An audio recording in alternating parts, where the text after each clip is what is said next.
मला मिळतं. छोटेखानी मनोगतामध्ये सुद्धा त्यांनी खूप छान पद्धतीने या ठिकाणी अभिव्यक्त झाले. पुस्तकाच्या माध्यमातून त्यांचं मनोविश्व, त्यांचं भावविश्व आपल्याला बघायला मिळणारच आहे.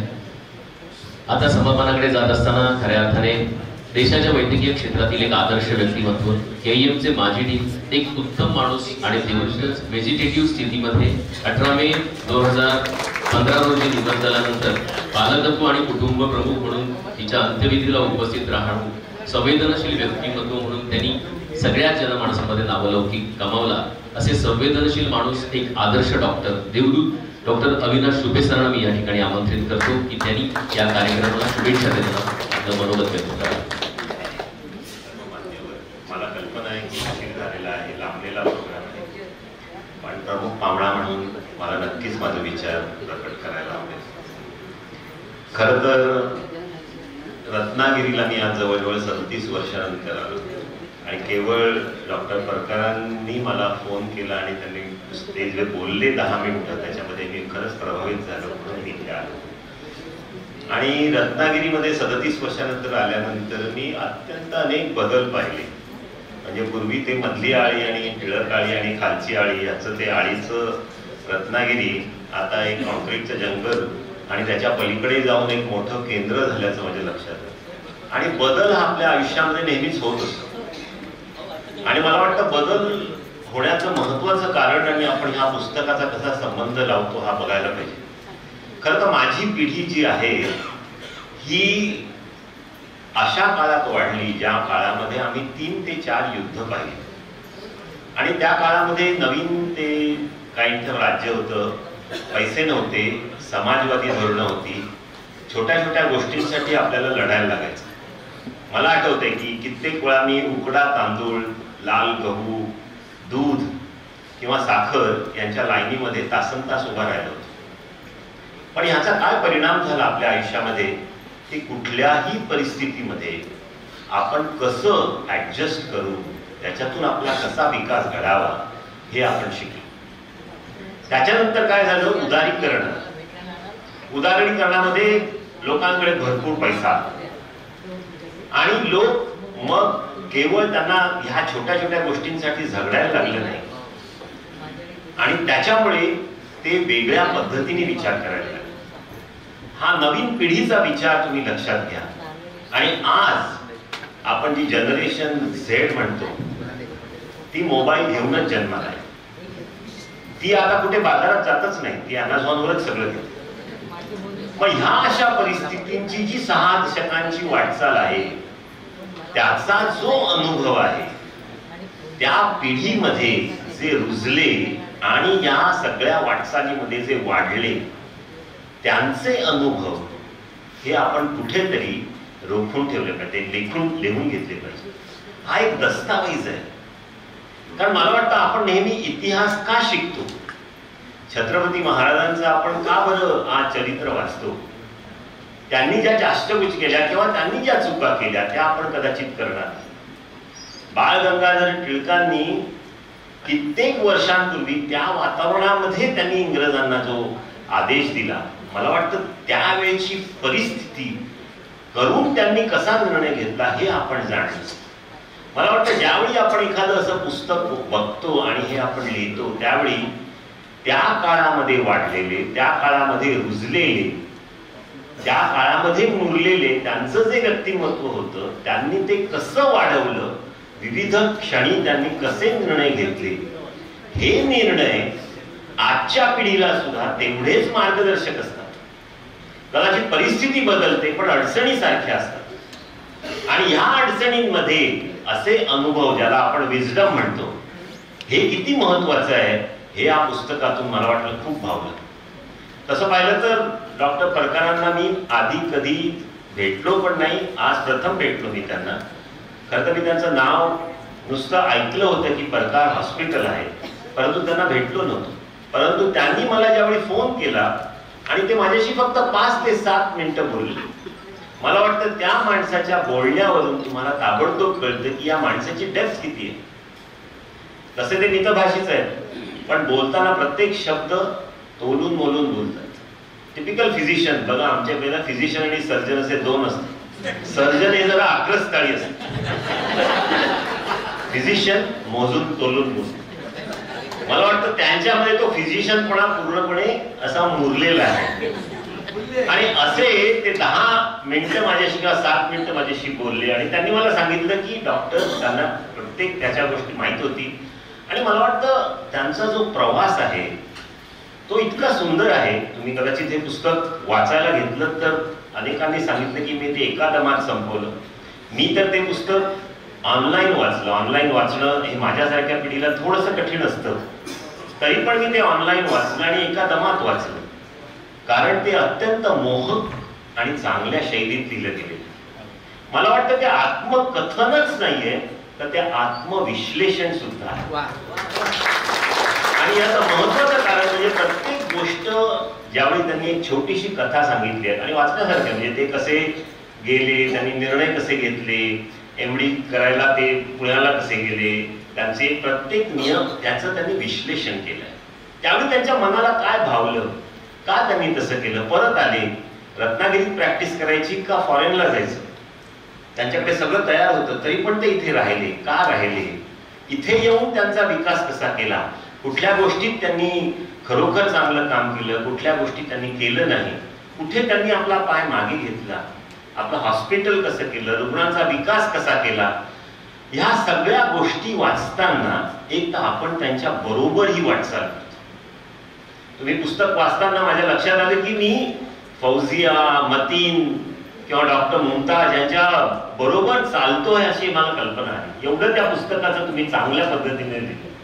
आणि मला लक्षात आलं की मी त्यांच्या कुटुंबाला बिलकुल ओळखत नाही, पण ती सगळी माणसं मला जवळची वाटायला लागली. आणि मला वाटलं ह्या पुस्तकामधून आपण आपलं स्वतःचं बऱ्याच वेळा प्रतिबिंब बघायला लागतो. आपल्याला वाटतं की ही कल्पना मला पण, ही प्रॉब्लेम मला पण आल्या होत्या, त्यावेळी मी काय निर्णय घेतले.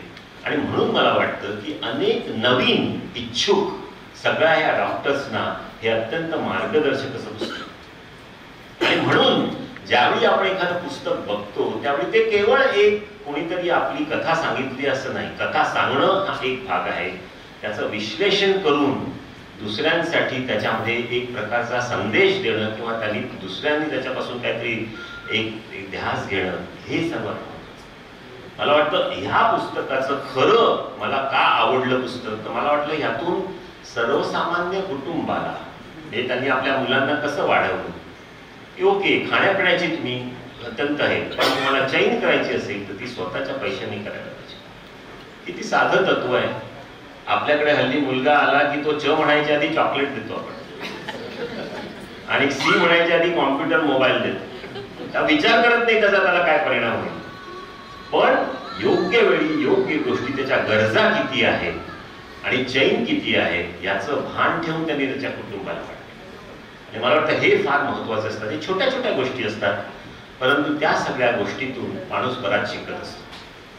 आणि मला वाटतं ह्या पुस्तकाचं खरं यश किंवा या पुस्तकाचं खरं जे काही गाभारा आहे तो हा आहे की त्यांनी त्या प्रत्येक क्षणांमध्ये जसा त्यांचा विकास होत गेला, छोटंसं हॉस्पिटल, बँक लोन कसं त्यांनी त्याच्याशी घेतलं, त्यानंतर मोठं क्लिनिक कसं केलं, शिफ्ट करताना आलेल्या अडचणी, नवीन हॉस्पिटल मॅनेजमेंट घ्यायचं, नंतर पॉलिटिशियन्सचा त्रास, एखादा रुग्ण मृत झाला तर त्याला कसं हँडल करायचं. छोट्या छोट्या गोष्टी आहेत, पण प्रत्येक गोष्टीच्या शेवटी एक विश्लेषण आहे, त्यातून एक मेसेज आहे. आणि मला वाटतं म्हणून हे पुस्तक नुसतं चालू नका, प्रत्येक त्याचा जो भाग आहे तो वाचा आणि स्वतःला त्याच्यात प्रतिबिंबित करा. मला वाटतं त्याच्यातून तुम्हाला बरंच काही शिकण्यासारखं आहे आणि हे पुस्तक तुमच्या बरंच लक्षात राहण्यासारखं आहे. आणि ह्याचं मला वाटतं प्रकाश सर याबद्दल तुमचं खूप खूप कौतुक. मी ऍक्च्युली लहान आहे पण तरी पण सर्वात अजून एक महत्वाचा मला असा मुद्दा याच्यामध्ये वाटला की एखादी गोष्ट ज्यावेळी आपण निर्माण करतो त्यावेळी इतकं सोपं नसतं. एखाद्या काही साध्या मध्यमवर्गीय किंवा त्या काळामध्ये ज्यावेळी आपल्याकडे पैसे नसतात त्याच्यातून एक हॉस्पिटल तयार करायचे, एवढी सिस्टीम तयार करायची आणि त्याच्यामध्ये रुग्ण सेवा भाव हा सुद्धा लक्षात ठेवायचा. आजचा जमाना बिझनेसचा आहे, प्रॉफिटचा आहे, आपण सगळं खाली बघतो, what is the bottom line. पण हे सगळं करत असताना तुम्ही रुग्णसेवा कशी मेंटेन करता, माणसं कशी जोडता, माणसं कशी सांभाळता. माणसं मिळणं सोपं असतं, सांभाळणं कठीण असतं. आणि हे त्या पुस्तकाच्या मागे मधल्या लाईनीमध्ये त्यांनी जे लिहिलंय ते मला वाटतं प्रथम आपण बघितलं पाहिजे. त्यामुळे त्यांनी म्हटलं अजून 10 पुस्तकं लिहा, तर मला वाटतं सर 10 पुस्तकं नक्कीच लिहा, पण त्याच्यामध्ये कसं असतं, तुम्ही म्हटलात की ही माझी पहिली डिलिव्हरी होती, पण हा तुमचा डॉक्टर ते लेखक हा जो प्रवास आहे, तो जो सुखकारक प्रवास आहे, तो ग्रंथालीने आनंददायी केला. मला वाटतं माझ्या सुद्धा आयुष्यामध्ये डॉक्टर ते लेखक हा ग्रंथालीनेच आनंददायी केला. आणि ग्रंथालीचं कौतुक याच्यासाठी आहे की त्या आमच्या सारख्यांच्या ज्या वेदना आहेत त्या समजावून ते आमच्यासाठी हा प्रकार सुखकारक करतात. मला वाटतं खरंच त्यांचं कौतुक करायला पाहिजे. तर मला तुम्हाला सांगायचं आहे सर की एन्जॉय करा, एन्जॉय युअर हॅपीनेस. लेखक म्हणून तुम्ही हे जे तुम्ही स्वतःला आता एक बिरुद लावून घेतलं आहे ते एन्जॉय करा. आणि त्याच्याच बरोबर तुम्ही अनेक पुस्तकं लिहा. मला वाटतं 2012 नंतर तुम्ही जे झालं आणि कोविड काळात तुम्ही कसं मॅनेज केलं हॉस्पिटल, तुमच्या इतर आठवणी, तुमच्या इतर जे अनुभव आहेत ते जरा विस्तृतपणे तुम्ही अजून जरी लिहिलं, कदाचित तुम्ही छोट्या छोट्या लेखात लिहा, पुस्तकात लिहा, पण ते तुम्ही लोकांसमोर उघडं, लोकांना त्याच्यातून बरंच शिकण्यासारखं आहे. आणि मला वाटतं ज्यावेळी एखादं व्यक्ती ज्याला आपण म्हणतो विजडम शिकवतो, त्यावेळी ते बराच वेळा आपल्याला कळत नाही. म्हणजे मी एक शिक्षक म्हणून नेहमी सांगतो, बऱ्याच वेळा एखादं वाक्य आपण सांगून जातो, पण 20 वर्षानंतर तो मुलगा येतो आणि तो म्हणतो सर तुम्ही सांगितलं म्हणून आज मी इथे घडलो. मला वाटतं बऱ्याच वेळा ही जी तुमच्या शब्दांची किमया आहे ती वाया जाऊ नये, एवढंच मला तुम्हाला सांगायचं आहे. शेवटी फक्त मी काय करणार आहे की मला वाटतं की एखादी गोष्ट ज्यावेळी कर्तचाळांनी शेवटी बाबा बोरकरांची एक कविता छोटीशी तुम्हाला सांगणार आहे आणि त्यातले काही ओळी मी तुम्हाला सांगणार आहेत की देखणेचे हात ज्यांना निर्मितीचे डोळे, देखणे हे हात ज्यांना निर्मितीचे डोळे, मंगलाने गंधलेले सुंदराचे सोहळे, देखणी ती पावले जी ध्यास पंथेच आहे. तुम्ही ज्या ध्यासानी आणि ज्यांनी एवढी निर्माण केलं आहे, वाळवंटा तुम्हीही सुधा स्वस्ती पद्मेने. रत्नागिरी सारख्या ठिकाणी जिथे कार्डिओलॉजी नव्हती, जिथे एको नव्हता, कॅथलॅब नव्हता, जिथे व्यवस्था नव्हती, तर हे तुमचं मोठेपण आहे. देखणी ती जीवनेची तृप्तीची तीर्थून. ज्यावेळी आपण आज मागे वळून बघतो त्यावेळी तुम्हाला समाधान आहे, रुग्णसेवेचं समाधान. मला वाटतं तोच खरा आपल्या डॉक्टरसाठी असलेला एक सर्वात मॅक्सिमम आनंद असतो. चांदणे त्यातून फाके शुभ्र पाऱ्यासारखे. तुमचं जे चरित्र आहे ते शुभ्र पाऱ्यासारखं आहे. देखणा देहांत तो जो सागरी सूर्यास्ता अग्नीचा पेरून जातो रात्र गर्भी वास. मला वाटतं तुम्ही हा जो वारसा तुमच्या बाजू सोडला आहे ते ह्याला नक्कीच त्रिगुणित आणि खूप मोठं करतील. पण तुम्ही एक आमच्या मॅडम होत्या, डॉक्टर डहाणूकर होत्या, त्या एकदा शांतपणे मला सांगून गेल्या की अविनाश, त्या खूप पुस्तकं लिहित होत्या आणि आय थिंक शेवटच्या काही दिवसांमध्ये एकदा मी त्यांना फोन केला आणि त्यांना विचारलं की मॅडम तुम्ही आता का लिहित नाही. तर त्यांनी एक मला छान सांगितलं की अविनाश, प्रत्येकाच्या आयुष्यामध्ये एक क्रिएटिव्हिटीचा काळ असतो. त्या काळामध्ये तुम्ही फुलता, त्या काळामध्ये तुम्ही लिहिता. मला वाटतं सर तुम्हाला एक लेखणी मिळाली आहे, क्रिएटिव्हिटी सुरू झाली आहे.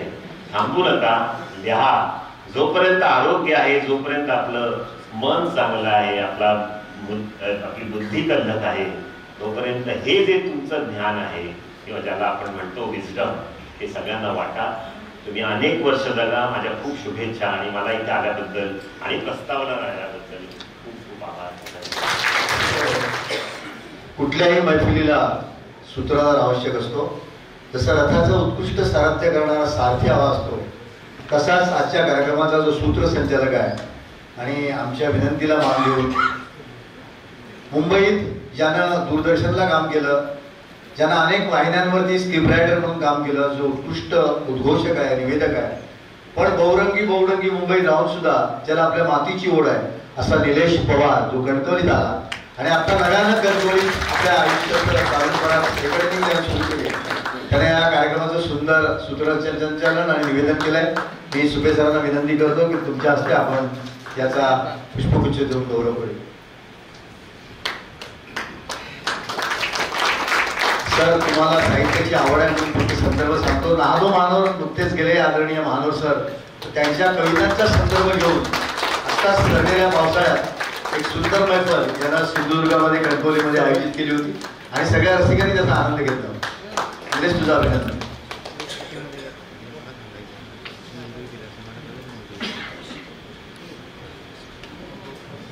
धन्यवाद आदरणीय जलू भटकर सर.